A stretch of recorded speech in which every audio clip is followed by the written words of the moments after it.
L'apôtre écrivant après plusieurs années aux Philippiens leur dit qu'avant d'avoir été régénéré, sa position était quant à la justice de la loi, exempte de tout reproche. Philippiens 3,6. Et il se voit dans Romains 7 et dit là que la loi était trop sévère pour lui. Elle le frappait, elle le tuait. Il ne pouvait l'observer. Sous son fardeau, il s'écria misérable que je suis. Ce n'est pas exemple de tout reproche. Il s'est donc produit quelque chose qui a troublé sa satisfaction et qui a fait de lui un homme divisé par la guerre civile qui fait rage en lui.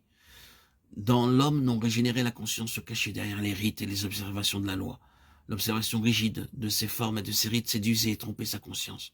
Elle disait paix, paix, paix, là où il n'y avait point de paix. Mais lorsque le moment du réveil spirituel arrive, cet état de choses ne peut plus se substituer et subsister.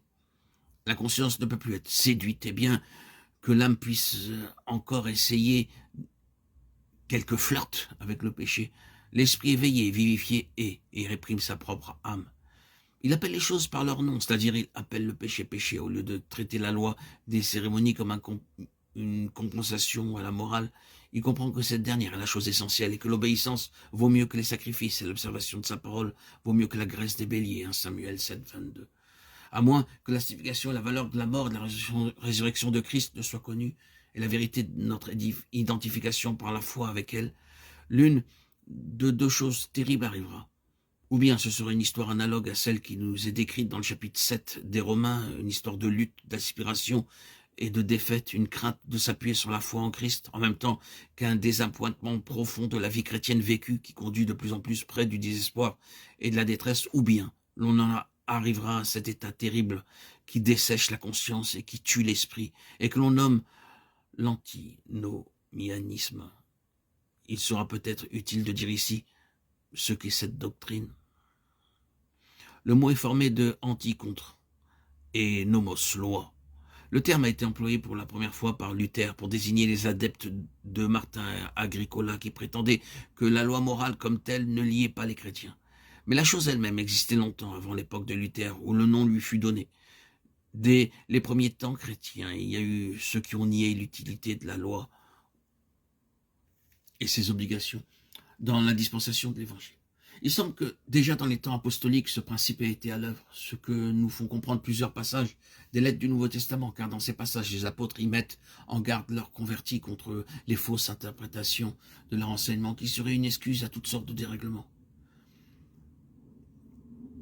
À ceux qui, dans un esprit de contradiction, désobéissent à la vérité et obéissent à la justice, à eux la colère et l'indignation. Anantissons-nous donc la loi par la foi? Non, certes, au contraire. Nous confirmons la loi, Romains 3, 8 et 31. Que dirons-nous donc? Que nous devons demeurer dans le péché afin que la grâce abonde? Non, certes.